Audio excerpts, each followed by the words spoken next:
Hey, good morning, everyone. My name is Seth Bridges. I'm one of the founders of Rival IQ, and I want to welcome you to this very exciting webinar we have coming, all about influencer marketing. Now, as you know, we're an analytics shop. We're not really an influencer marketing shop. So we love to leverage the smart people that are here in town with us. I am excited to be joined by two folks here, Molly and Chris from We Are Unicorns. They're a Seattle-based content marketing agency. Molly started We Are Unicorns, what, over 6 years ago now? 6 years, yep. Founder and kind of creative director. Chris has been at We Are Unicorns for more than a year. He's a partner and one of the senior strategists there. I'm really excited to have both of you here. You are doing the work, and I just get to ask the questions.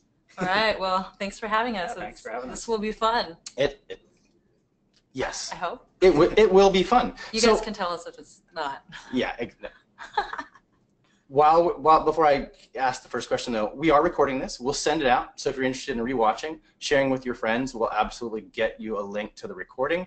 And please do ask questions. We'll save some time at the end specifically for questions. But one of our team is over here, and I've actually got I got Slack going, and she's going to be feeding over questions as we go. And so if it's really relevant, I'll try to kind of keep my eye on that and jump in and maybe even redirect the conversation a little bit as we go. So without further ado, let's kick it off. Let's do it. So everyone's here to hear us talk a little bit about influencer marketing. This is something that is a part of your practice. But before we get into details and specifics, let's just start with the basics. What is influencer marketing? Gosh, there's no one clear definition as to what influencer marketing is, because I think it varies from industry to industry, company to company, and I think that's really important to remember. So I would never encourage anybody to just copy and paste something that they Google. At the end of the day, I see it as almost open sourcing your conversation. It's a way to build context around your brand and what you're doing by including other people, vetted obviously, but yeah. Good. Chris? Do you have anything to add to that, Chris? Yeah, it's a great way to get organic amplification of your brand. Finding the right people that resonate with yourself and your brand, I think, is really important. And understanding the reasons behind an influencer program and why you actually want to do it. And so something you both just sort of said, organic. Mm-hmm. What is it about the organic piece of influencer marketing that's so powerful? Well, there's authenticity component. That's a word that's certainly overused in this space. But when you have other people talking about how rad you are, driving eyeballs to your social or to your website, that certainly is a lot better than you sitting there bragging about yourself. Getting other folks to evangelize you is certainly opportunistic, and it's instead of paying, because really influencer programs, one of the aspects of them is having people tag you, shout you out, drive traffic to you, and you can do that. And another method would be just doing paid ads, social ads to drive eyeballs to your channels. So organic, you're not paying for, in theory. You might be paying downstream for that partnership or trading them product, but at the end of the day, it's more authentic, and it's probably, in a lot of ways, a cost-effective way to do it if you can truly nurture real relationships with people. Got it. No, so that makes sense. But then it's not. So Chris, it's not that it's organic as much as it's the authentic piece that really is the driver. Well, I think if you're looking at organic, I look at reach. So the way the algorithms work, it's looking for a relationship between two people, whether it's a brand and influencer. And then if you work with people with a really solid following and get high engagement, and say you're having a conversation on Facebook or Instagram, the algorithms are going to be like, okay, this is a really important brand. Mm-hmm. This is an important person. They're talking to each other, and they're talking about a topic that might be, trending or something special. And so algorithms basically say, oh, this is really interesting. I'm going to make sure I syndicate this out to more of each of their followers to get them involved in the conversation, because they're probably going to be interested. And the more you can create that relationship with two, important people, that's how you can sort of beat the algorithms organically and be syndicated to more people and have higher reach. That makes sense. So I have a feeling that as we continue in this conversation, relationship is going to be a word that comes up a lot. It sounds amazing. Like, I want an authentic connection with other people who might resonate with my brand. But this is authentic. This is very authentic. We hung out together yesterday for a good long time. There were not enough drinks involved, but it was still very organic and very authentic. We can change that after we get through this. We're in Seattle, by the way, so just note, Molly, yeah, good idea. I like you even more than I thought.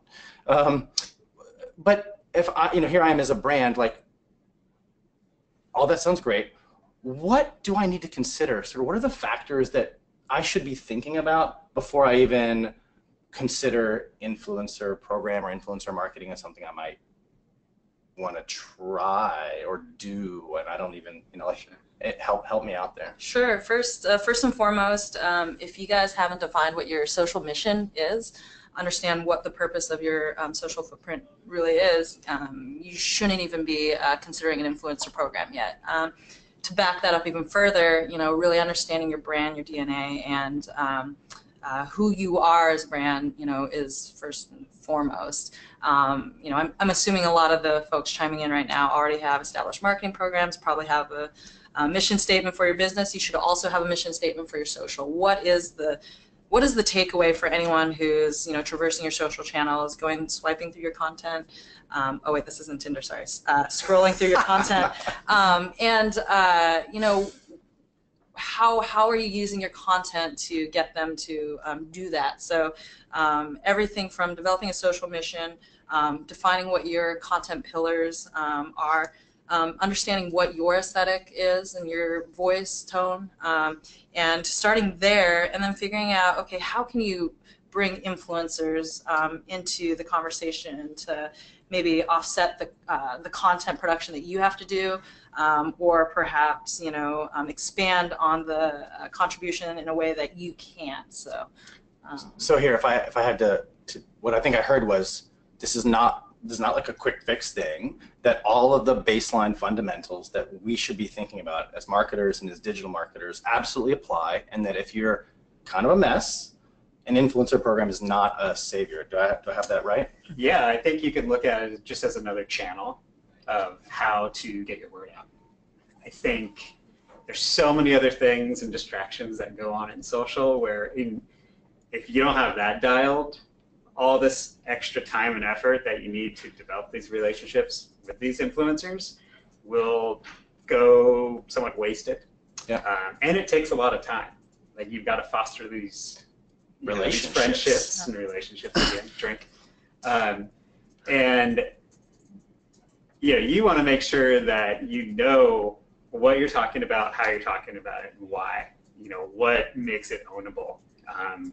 And when you're sort of identifying those people, how can we bring them into a campaign? How can they support the brand and this particular thing we're talking about? So is this the conversation, as an agency that works with brands doing exactly this kind of work, I assume that this is like the first conversation you have with clients when they're starting to ask about influencer, or maybe you are offering it as something that you see as a viable kind of channel for some clients? Yeah, it varies. Everybody is at a different phase in their marketing, and some people already have an influencer program going, and we might come in and make recommendations and look at how to tweak and refine it, but oftentimes, especially with smaller businesses, we're starting at the bottom, and we're helping them define what the social mission is, and figuring out what that voice and tone looks like. And it's just like relationships, dating in real life, until you really know yourself and what you're about and what you want and don't want, it's very hard to ask other people to contribute to your life. And it can be very messy, as as with dating. Like, if you don't have the same expectations, you might be getting content. This happens a lot. People will get in the cycle where they're have this team of people who are throwing them content, and they're communicating, spending a lot of time communicating back and forth with, but it doesn't really fit.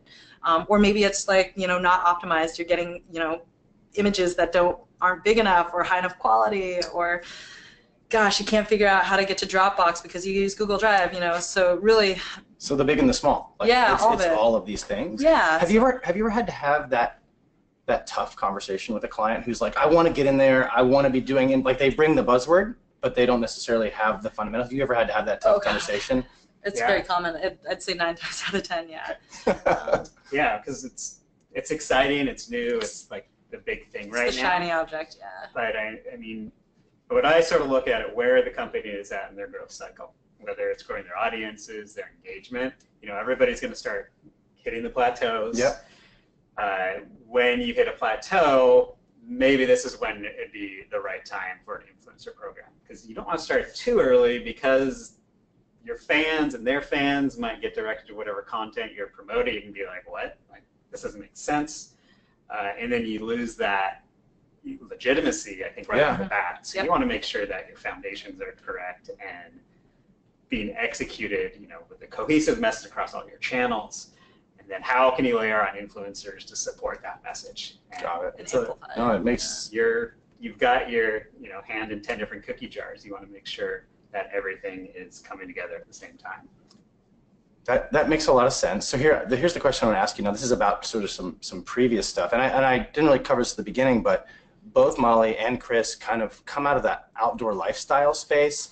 Both have been around at Evo, so here in Seattle, kind of started as an online and transformed sort of into a physical space, a meeting place for events and other things. Chris spent time at Whistler Blackcomb, so also kind of snow, outdoor lifestyle. When you all were in those roles, so kind of brand side, influencers are still a thing, right? It's just maybe social wasn't as big in the mid-2000s, kind of leading on. But if people are out there sort of wondering, how do I start small? How did you all approach that back in the day, as it were? I'd love to share an anecdote. You can totally build on it, since it's funny. Chris and I have had our pathways have kind of intersected, or are very complementary, and I think he's obviously the more analytical, obviously smart. I won't say nerd. I come from, like, I guess, the squishier side of marketing and the things unseen. But when we were at Evo in 2005, I think Facebook wasn't even open to the public yet, and we were given this challenge to kind of build this life force around this brick and mortar space that, really was kind of undefined, and people really didn't know what to think of it. And so we were trying to figure out a way how to take those really cool things we were doing in Seattle and bring them to the web and to this base of customers that they had already established. And so, we would have events, and we would do like a lot of art gallery, really fun things on the ground. And, we really depended on, capturing that through photo, video, putting it into our digital sphere, and posting through social, sitting that content next to where the products lived on the web, and figuring out strategic ways to cross-link, and that equated to sales eventually downstream. But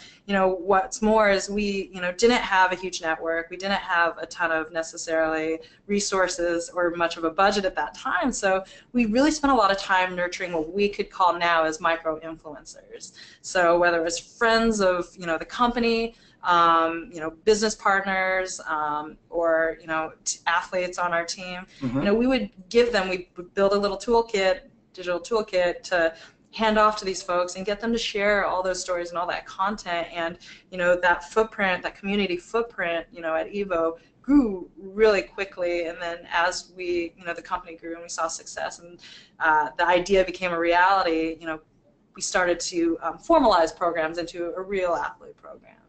So a lot of user-generated stuff, even early on. Yeah, definitely. It was really cool to see how the community around that business was literally circling around that brick and mortar, but then around our digital community as well. So starting small wasn't like you said, we're going to start small. Is what assets do you have? You have friends, you have supporters, you have customers, you have people that are just hanging. Like, often many of us have friends that are into the same things that we're into. A few friends. Some of them are more famous, some of them are better athletes. Yep. All of these things go together, though, to kind of a starting small. Yeah. I think about in our business, like, we have a bunch of amazing customers who love to talk about the value they get, and like, in a way, they are providing our voice to their network and their audience. And it's not like we have a program. It's just something that happens. At Whistler, at Blackcomb, was this a thing that you all were able to take advantage of? Yeah. So with like ticketing programs and shops, so especially in Washington State, we had really good relationships with all the ski and snowboard shops in town and some of the mountain biking shops at the time. And this is when they would do like discount lift tickets at local places. And so that was all about having the relationships with those shops and the employees to be like, hey, when you're selling some skis, the snow at Whistler's great. And it was, real life activation. Like when it snowed like a foot, I'd go and deliver powdered donuts to places.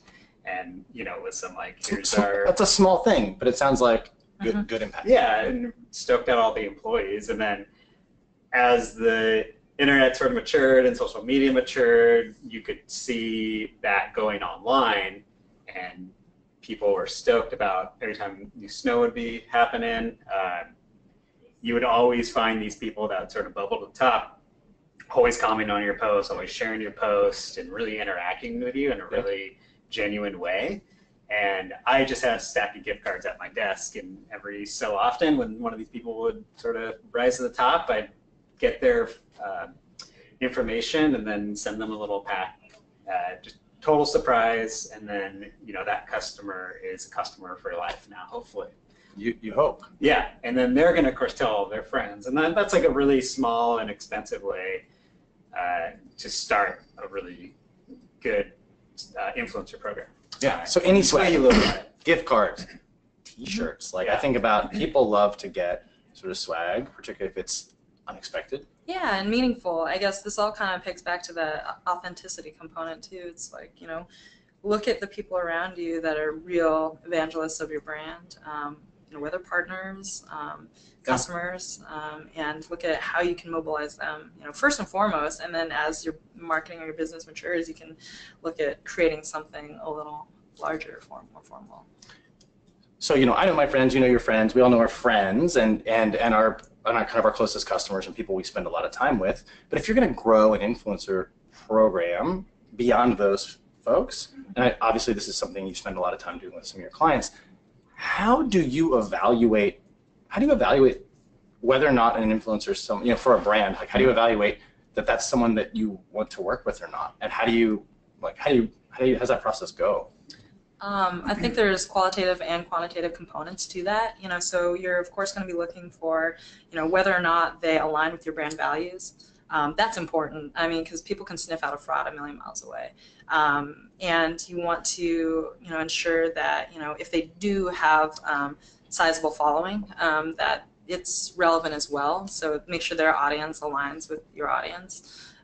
You can obviously look at their more quantitative measures, like how large their audience is, how does their engagement look, the quality of their photos, does it align with your aesthetic, and there's a number of different ways that you can find these folks, through tools like Rival IQ, and there's a lot. You can Google how to find influencers, I'm sure. For sure. We can help you find influencers, but I think the best thing to do is, ask the people, the thought leaders in your space, who is, who's at the top, or who, define your goals for your influencer program after you've defined your social mission, and then that will give you something to set out and, search for.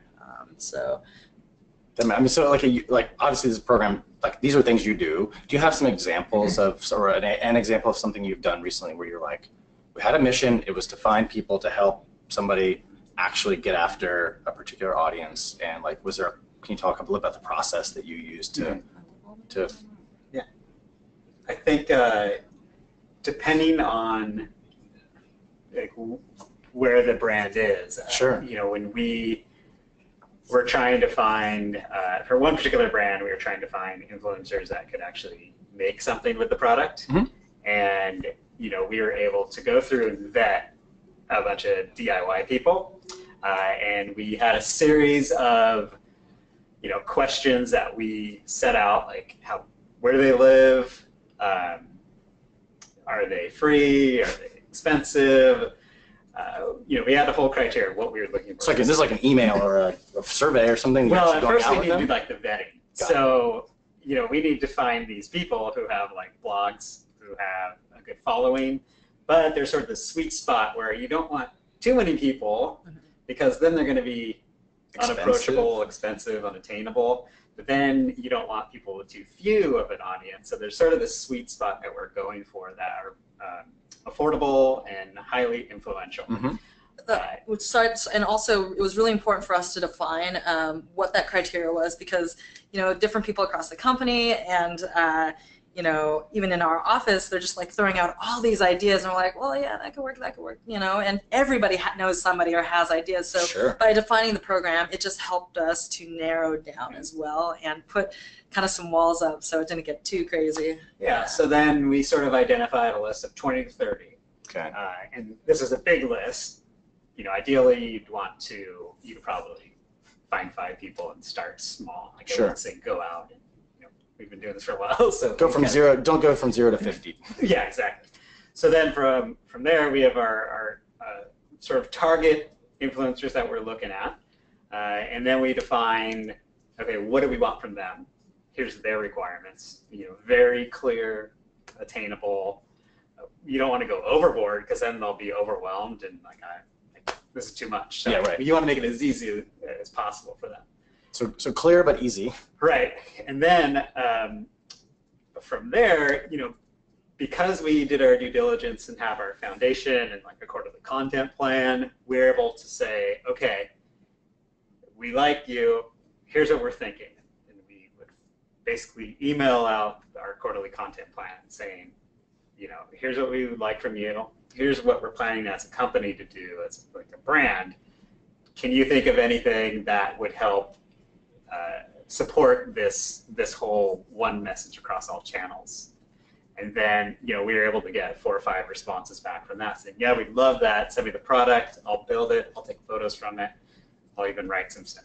And then we're able to take that and be like, okay, great. Now we know for January, we're going to have this blog. We can send out this email. Here's the social post that we're going to do. From there, we can share out, and then that ambassador or influencer will also take that link and share it at the same time. So then you get your amplification. It's more organic. And then after the organic dies down, you can always put a small ad spend behind that and just amplify it more and get even more organic added onto that. So but it's a funnel like everything else. Like you're doing a bunch of research. You're putting a bunch in the top. You're figuring it out. Eventually, you're going to do outreach. You want these people, but they don't all have time, or they're not in the right place, or something about the relationship doesn't go. But once you get it, being clear, setting expectations, having a plan, hopefully delivering on all this. I mean, it's like a relationship. Being clear, setting expectations. Yeah, and I also recommend, defining what your goals are around those influencers, and then setting a run of engagement, a period where you can say, okay, after 6 months, we'll evaluate against this criteria. So you can actually be able to speak to, was this working? You have kind of like a way to, whether it's your internal folks that lobbied for this person, you're like, well, they're great, but if their content's not performing, at least have something that you can say, okay. Yeah. Like this was the plan, this happened or not. Yeah. So are there, the hardest part for many people in marketing, when you're working on your own channels and you're working with your own team, it's easy.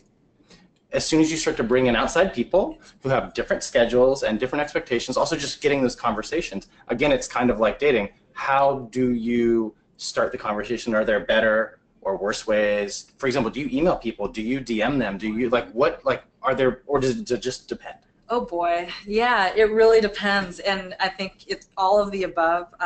My knee-jerk reaction to that is, try to find the most authentic, personal way to do your outreach. If it's somebody within your network, or you can get an introduction. That's always the best way, I think. Obviously, if you're just finding them through searches, and a lot of people will publish their email or their website on their profiles, and you can just hit them up or DM them. It all depends on the space, the people, your time and resources, but I think, doing so in the most personal way, make sure that you know what you're going to ask of them and what you, want to say, be as, they're as busy as you are, and that's just the world we live in today, and so the more prepared you can be and the more concise your ask can be, initially, the better. And get them excited too, You would hope. That's why you want them, right? Yeah, be prepared to share, what you're up to, don't go straight to the ask. You gotta fluff a little bit, get them excited about what you've got going on so that they can odds are they may not know who you are, what you are. So maybe the ask isn't even the first thing that you go with often. It's I'm going to just keep going back to dating or marriage here. Like, this is, you don't just go for the ask. You're selling yourself too. Don't forget it. Yeah, definitely. And, make sure that they understand how, when you're reaching out to them, that they can understand how they would fit into your world and what that relationship could look like. And, it's a lot of people are getting used and abused, and it's a very transactional thing these days because influencer programs and Instagram and all this is very, very much a shiny object. And I think if people feel like amongst all the inquiries that they're getting that there's something, a little more special about your program, I think they're going to be more apt to give you their time. Yeah, I think just really connecting with people on an ongoing basis has got to be that baseline. I was talking to another one of our customers who was talking a little bit about his influencer program, and he said, man, it's like I almost need Salesforce to keep up with these people's birthdays and the special events in their life because it's actually like I've become friends with a lot of these people, and it's work. Yeah, it really is. You got to nurture those relationships, and again, it's just like dating. Whether you do it systematically, make sure you check in with them. You remind them of what their deliverables are. They're busy people. No matter what, in every situation, I think I found it to be a challenge, because especially if you're an outdoor brand and you have a program that's based around athletes that you're asking them to go out into the wilderness to get photos, of course, it's, they're maybe not going to be as connected. So I think setting an expectation to some degree, have a cadence or protocol for communication with them that you explain, and then maybe tailor those communication pathways to the individual. But for every post you're going to spend hours of communicating with those people. Like also just pick up the phone and talk to the people too. Like that goes so much further. That's a good life. That's a good life rule. Like if there's something you can't solve at 3 emails or 3 texts, you should probably just call. I know people say that millennials don't want to talk on the phone. I'm not a millennial. I like the phone, but connecting people with in the way that they want to be connected with, I think, is generally an important And sometimes thing. It means Facebook Messenger. In some cases, we've created Facebook groups that are closed for our influencer programs that are a really great way to connect those individuals directly. As well, it becomes one repository where you can do your ongoing touch bases with those folks. But yeah, that's great. Well, with like Facebook private groups for influencers, what I think it's really interesting there is that you're connecting these influencers who might not know each other, especially with athletes or at that point. Do you have a good story about like something that came of like connecting to athletes or to influencers in some space where like it created a new project or created kind of some better than the what's also kind of cool about these little groups, whether you can create them on Instagram or Facebook, and if you sort of challenge them and say, hey, what do you guys do this weekend? What did you do this weekend? Upload some photos to the group. And then a lot of times they will be like, oh, you're an ambassador too? I had no idea. So connecting those dots is pretty neat. And then seeing them like just almost challenging each other, but helping each other at the same time. So this is like guys jumping off bigger and bigger cliffs at or something. Like, we're not going to ask anybody to jump off cliffs, but I think it's a good rule. But it helps them support each other. Yeah, even outside the brand. So you've created that connection, which is pretty valuable, and then you're going to be known as the connector. The connector. Yeah, and everybody's still, this is a much bigger conversation, but everybody's looking for connections and community around these shared common values, and I think it's doing something much bigger if you can help build those bonds in that way. And Yeah, there's a lot of different vehicles for doing that, but that's a really good example. Oh, that's awesome. So there's a ton of questions coming in, but before I have one more thing that I think I want to have you guys talk about, because if you're doing a program, you're doing it to achieve a result. You talked about setting expectations, setting goals, particularly if as an agency working with a brand, or if you're doing it in-house, like you still report to someone. This is still spending time or money or both to achieve an outcome. How do you all think about measuring the success or measuring the outcomes of the influencer programs you do? Mm-hmm. Well, I think it goes back to that clear set of expectations, like not only what you're expecting from them, but what you think you're going to get out of it, and defining those goals up front, I think is really important, because then you always have something to go back to. If you're looking at quantitative sort of things, I want to look at like reach, performance, how are their images or videos doing compared to other people, and you're looking at like engagement, like video engagement, driving traffic, like everything that. Yeah, and how much are they interacting with your content too? Because hopefully you're having a two-way conversation as well. Yeah, and maybe that's not what you want. Also, like Evo, their team, they just want to be part of the community and support athletes, to aggressive athletes that are driving, skiing and snowboarding, surfing, or biking. Right. They're not too concerned about getting tons and tons of content. And I haven't been there for a couple of years, so maybe this has changed. But at the time, it was more of a soft ask, like, we are here to support you to make the sport better. Right. And that was sort of the mission. And they did have some criteria of things that they needed to fulfill, but that wasn't the most important thing. It was really about driving the community and creating that relationship. And because we knew that, we were okay with what they were doing. So understanding what you think the outcome should be is super important. And is that something like some of that measurement, whether it's again more qualitative, if you're coming particularly from a more creative angle where you're trying to, I could never say that's on brand or off brand, within reason. But some of the metrics sort of don't lie, and obviously it's useful to report back to your brand or your client or your boss. But do you also use some of those metrics about activity and some of the participation back to the influencers to either engage more or to actually decide, like, no, we're done with this particular person? Yeah, so some things that we'll do is do a 6-month review on like images and posts that did really, really well and posts that didn't do so well. So we'll evaluate them based upon like the content of the image, the copy of the image, and composition of the image. And you can see a very clear set that win and a very clear set that aren't doing very well with that audience. So you might not want the same look and feel of every single photo, because you do want to make sure that you're representing your brand. We've got brands that are, they do a lot of community service work, but community service posts don't do that well. Right. But it's super important to the brand to tell that story. So it's totally fine if those don't perform well, but as a brand, as a full, it's very important to tell that story. But so going back to what performs well and what doesn't perform well, we'll often send guidelines out to ambassadors, influencers, saying, hey, these type of photos are doing really, really well right now.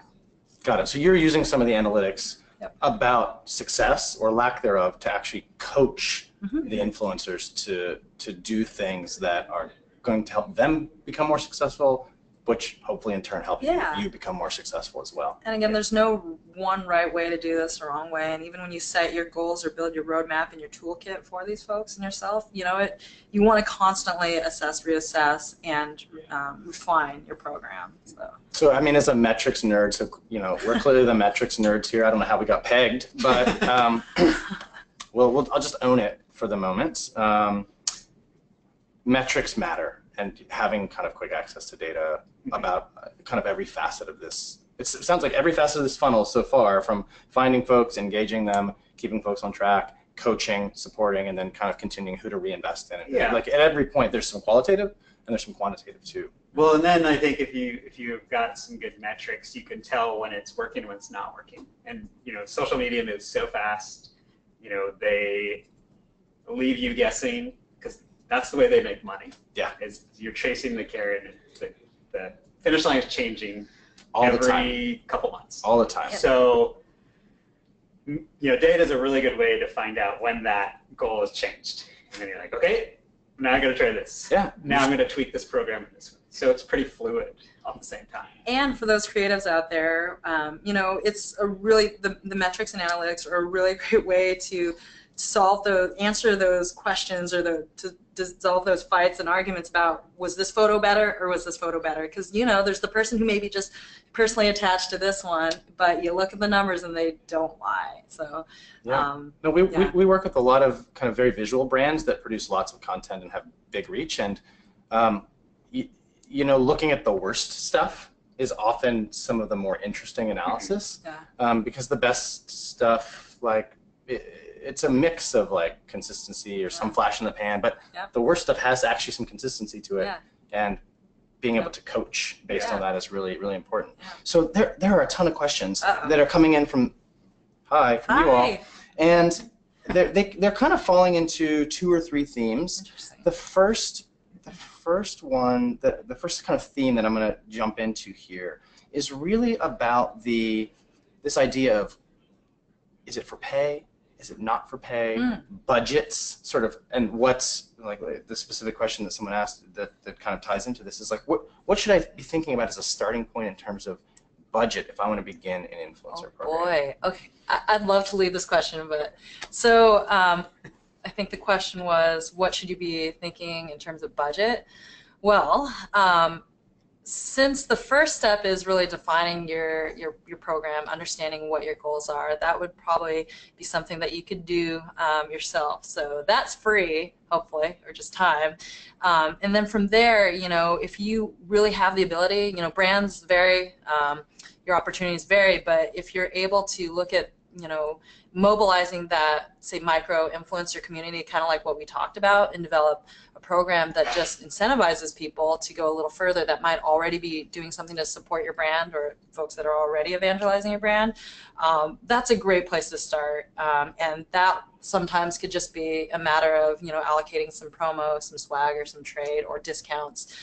That said, smaller brands or startups maybe don't have a sizable community quite yet, so it's hard to do that. So then from there, if you really need to start from scratch, what you could look at, trade or product or discounts is always a good way to start. I think very few of our programs that we manage or have set up have a paid or cash component. I'd say it's 50-50.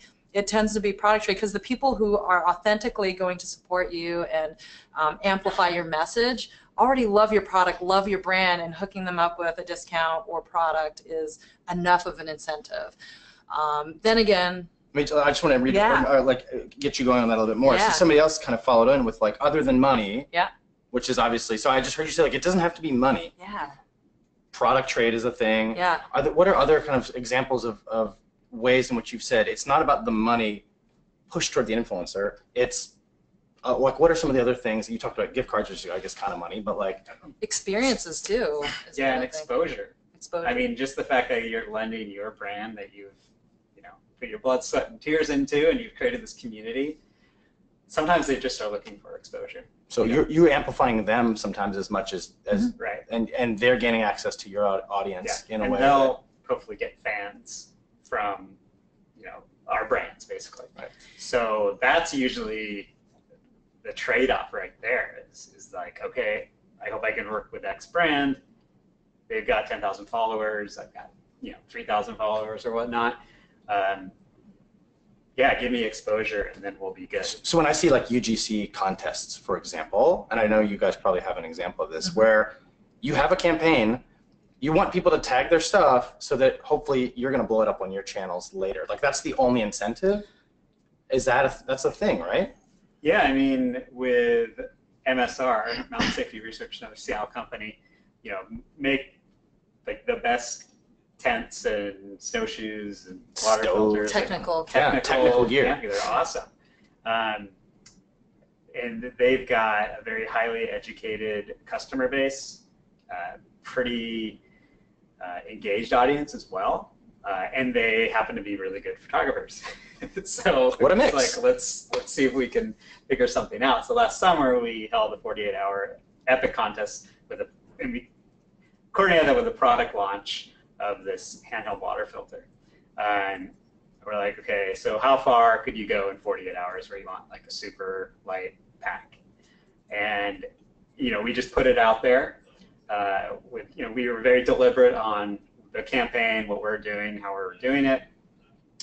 And the response was incredibly positive throughout all summer. And, you know, being really cognizant of what we're asking for and how we're asking for, as well as the images that were selected to be featured, was also a very deliberate. So people are out there doing their like 48-hour epic adventure. Were they using some of this ultralight gear, or is this even before the launch? This was just a campaign. During it wasn't necessarily so, but a lot of times I'll have an MSR tent, and you know, on this incredible outlook, and, like up in the mountains, it was, you know, beautiful. Yeah, way deep backcountry, yeah. Sun setting, they get the shot. Yeah, and they're putting it on social as it goes. Like they were putting it on Instagram. They were putting it, absolutely. Yeah. And then hashtagging it with the 48-hour epic.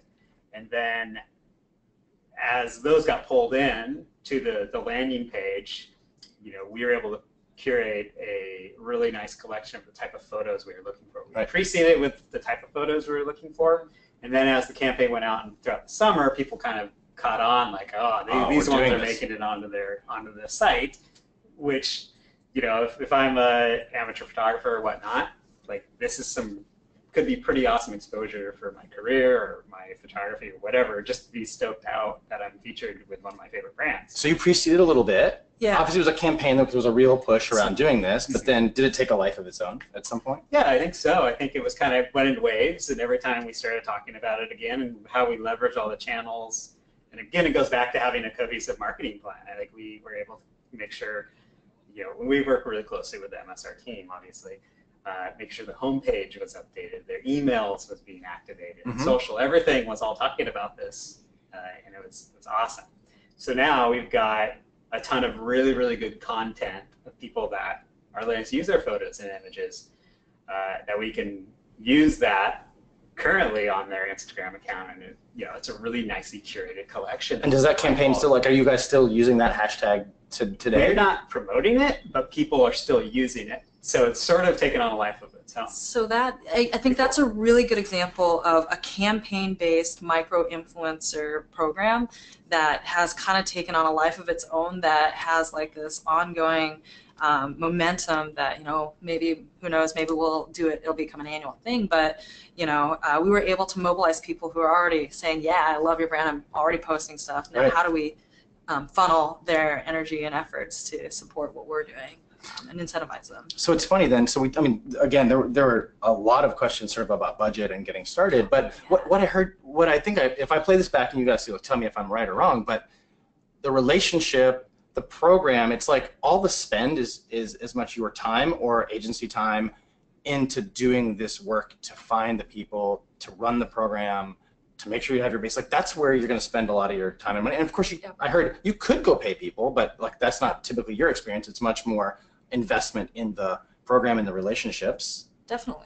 And that's where you're going to spend. I'd say much for folks who are familiar with the creative process, you know, they say, you know, spend a good chunk of time in your pre-production and road mapping what your photo shoot or your video deliverables are going to look like, and you'll save a lot of money, you know, during the production, a lot of time. So same with this, you put a lot of energy, heart, time into the pre-production or road mapping what the influencer program needs are. You know, you really don't necessarily have to put a lot of cash into that. But then again, there's also that other side of it is like you straight up, so just doing, I'm terrible at math, but if you were to do some napkin math, say, okay, there's 365 days in the year, right? Okay. 52 weeks, right? You know what, Molly? You can do some math. I've outdone myself. So just, you know, if you were to think about it, if you're trying to figure out a budget, aside from the planning, say you are doing, just say one post a week, which this is just for easy math, but one post a week, there's 52 weeks in a year, and say you wanted your influencer program to generate all of your content, so say it's just photos, you could, you know, figure out, okay, well, how much would it have cost me to produce these photos on my own, or can I even, you know, and then think about, okay, well, these folks, you know, have stated that they want to be a part of our program, you know, there's there is a cost offset by, you know, getting, you know, these folks to contribute your imagery. So say if you're doing 5 posts a week and Right. say only one of them's coming from your influencer program, there's still a way to do some math in there to figure out, you know, what it's worth to you. Because if you're having to pay for those photos from a stock imagery library or, you know, a photographer, this could either augment those costs in some way, and so you could kind of validate, you know, this program, and that way pull some budget away from, say, your asset creation over there, put it into your influencer program. And that's not even, and that's just on the creation side, let alone Yeah. the sort of accessing their Yeah. network and everything Yeah, else. totally. So it really quickly pencils, even if you are paying them, you know, for their, you know, participation, the benefits still are, you know, much greater than. No, sign me up. I think Right. she's like, great, we can Sure. we can do that. So here, let's see, got some. So Scott, he's Scott. Hi, Scott. Clearly working in higher ed. He's thinking very specifically about sort of colleges and universities being able to leverage their community. So obviously, university community is really big, right? You've got students, you've got student athletes, you've got notable alums, Olympians, so many things there. Like, how can are universities any different in this regard about how they might engage those folks to amplify some of their messaging? Or Oh wow, gosh, I haven't been in school for a while. I'm wondering. My first question would be, you know, how digital are the universities? I'm not sure what your position is, Scott, there, what you're doing, but you know, first it's like, you know, going back to our conversation, it's like, what is your goal? What does your digital ecosystem look like? Somebody out there is gonna have to drink. Sorry, I said ecosystem. So, you know, what does your digital ecosystem look like? What are your goals for potentially mobilizing these folks? And, you know, what do you have maybe already mapped out that you could plug into that digital sphere? And then, you know, what are your asks? That's a big question. I don't know. Yeah, I think with universities, I mean, you've got politics, athletic programs, different schools within the schools. right, So I think to find, like, say, there's either a lot to pull from or yeah, confusion depending on what you're talking yeah, about. like I went to UW, and like I follow Dubs, their mascot, the dog, on Instagram, and I love it. Yeah, no, I also absolutely. follow the football team. Right, and you're an alum, and you haven't been there for probably a decade. We're not going to date ourselves, but A a little bit decade longer or than so. that. I'm a decade, so we'll go with there. But you know, we work with a ton of universities, and every kind of year or so, we put out a report and we look at some of the top performing content. And this is not even influencer based. This is just what works for universities and celebrating their community, particularly the notable professors, the Olympians. And this is not even working with them, just sharing the success of these people who are in their community, in that, like, this person went to this university 15 years ago and now they've won a gold medal. Does that math work? Are there like folks who are in their 40s winning, swimmers from distance, whatever? Yep. And they're using the success of those folks, I think, often working with them, but a university connection is something that sort of never goes away. Yeah, I think that's a fantastic, you know, question and proposition. I think there's a huge opportunity there, but I guess it just makes me, you know, think, what are your goals? Because, you know, if, for example, you're just trying to, you know, engage folks to increase awareness on the university, to try and drive new students, that's one thing, versus trying to get, you know, people to sign up for specific programs. Yeah, and I think and really be cognizant of what you're posting too. If it's just a photo of some dude on my Instagram feed, it's like, I don't really care about that. So some people might, but is Instagram the right place to have, you know, a guy in a lab coat or, you know, a bunch of students gathered around a table on my Instagram feed? Like, I probably am just going to scroll by that. But if, say, you use LinkedIn, you know, you can tell a little bit more of a story, a little bit more interesting, long form. So platform matters. Important. And so Carolyn, hi Carolyn, has asked a couple of questions, but she was talking about thinking. So it's a combination of so a lot of these platforms, all these platforms are global, right? Like Instagram is global, LinkedIn is global. If you're really looking to attract more of a local following, whether you're a local business or you have a local angle to what you're doing, obviously Evo for you guys with a retail, bringing that up was a local thing, but are there things you should be considering when running a program whose specific goal is to try to blow up locally? Yeah, funny. We were actually just starting a project with the, I have to give a shout out to the Washington National Parks Fund. They are in charge of. Just give a shout out. It's good. Nonprofit organization. Yeah.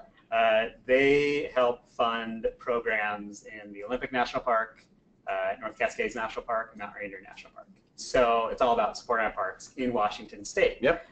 So we're going to help them with their digital marketing and digital media strategy and some campaigns that they're going to be launching over the year. And it's all about awareness.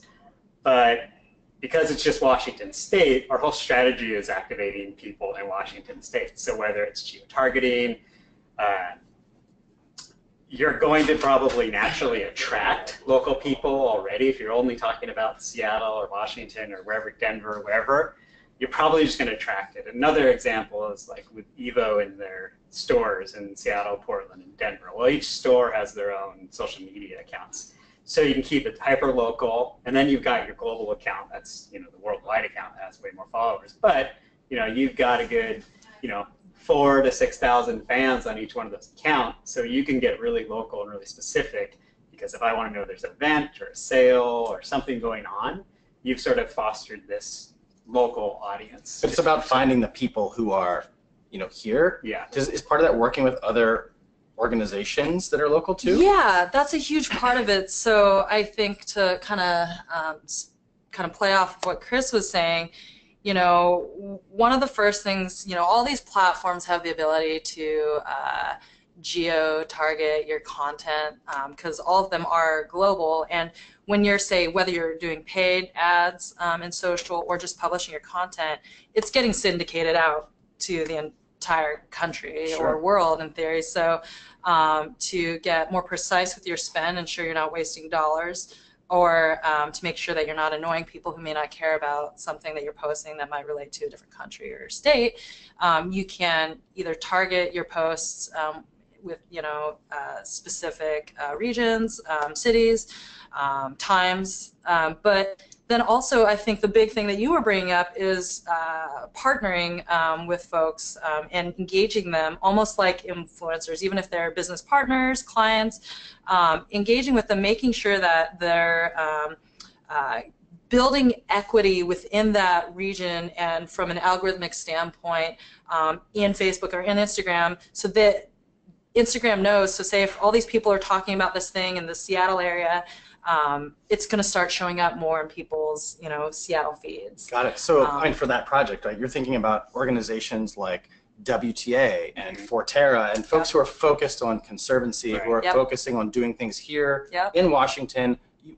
probably all have highly overlapping, but not completely overlapping audiences, and firing up some of those other organizations, because that's organizations can influence for you too. And that's could be very visual and overt and obvious, but then there's all that magic going on in the back end of all these social channels that, Facebook is listening, Instagram's listening, and they can see those connections and put those dots together when all these related, communities are talking. Yeah, I try to put myself in like Facebook or Instagram shoes. If I'm the algorithm. Sometimes I've been mistaken. Wow. Yeah, not really. So the goal of those companies, they're publicly traded, they want to make money. What am I going to do? I need people to stay on my platform as long as possible. So how can I help them achieve that goal? Right. And if my content is helping them achieve that goal, it's more valuable to the platform, and they can see people are interacting it more. Their platform becomes more valuable. My content becomes more valuable because I'm now helping them out. Hopefully I'll be syndicated to more people. Right. So this is why native video matters. This is why visual content matters. This is why links off site get no reach, because it creates the opposite of the experience that Facebook wants, and heck, you can't even link off Instagram. So and then with an influencer, making, setting up those goals, like, okay, please comment on my photo, or share my photo, or share your photo, that sort of stuff. Right. That just helps, the relationship between you and the influencer, as well as helps the platform out at the same time. Yeah, So well, that's everybody awesome. wins. So we're just about out of time. Oh no. I know we have been doing this. You have been paying attention for a long time. We really appreciate it. Sort of before we go though, let's do one more fun question for you guys. Just because. Oh, jeez. Let's let people into your life a little bit. Podcast folks, are either of you big podcast folks? Yes. Oh yeah. So what's the podcast that, marketing or not, like what's the podcast that's got you kind of hooked right now? Oh gosh. I like the Nerdist podcast. Okay. Why? I love comedy Okay. and interviews. That's long form interviews with Chris Hardwick. So, and I like the NASA podcast now. The NASA podcast. Yeah. Interesting. It's pretty interesting. All right, Molly did have you nailed. This is the guy who's got a PhD in computer science. Like, I'm the big nerd too, so it's fine. How about you? Wow. Well, this might be nerd in another way. There's this podcast called Podictionary. It's like etymology. You get a word of the day and they unpack it. And big fan. And then How I Built This is really cool. Just interviews with different entrepreneurs, business owners, and it basically it's mostly people who have had like these crazy stories. You know, usually they're at rock bottom, crying on their kitchen floor, to wherever they are now, which is most of them are successful business owners, or sometimes folks who've moved on. And yeah, Awesome. that's my favorite. See, now I've added a couple more to things I need to be listening to. Again, Molly, Chris. What are your podcasts? Oh, me? Oh yeah, come on. So I have to admit, I don't do a ton of podcast listening. However, this is going to be a business one just because it's actually the most recent thing I've listened to. Intercom, the kind of in-app kind of like lightweight marketing automation tool. They've started an interview series, kind of some internal folks and some external folks. And I think they've been so successful in the business that they've been building that it's sort of nice to hear some of their experiences. What's the last real thing I listened to? Probably Serial. The thing that probably everyone has listened to. So you're not learning anything from me here. My wife swears by Desert Island Discs, though. So if this is like long form interviews with really famous people, and yeah, she talks about it a lot, and I've yet to listen to one. She's smarter than I am, though. So That's the right answer. Listen to her, not me. So again, Chris and Molly from We Are Unicorns, thank you both so much for making the time. Can I leave people with closing words? Yes. But I want you to have the last word. I have no last word. So thank you all. Thanks to these two. Molly, what's the last word? We're gonna do that. Be patient. It doesn't happen overnight, and I think that's the thing. You want to make sure that you just nurture this program and these relationships as you would any relationship, and that takes time. There you go. Relationships. Thank you both. Yeah, thank you guys. And Thanks for tuning in. have a good rest of the week, everyone. Yeah.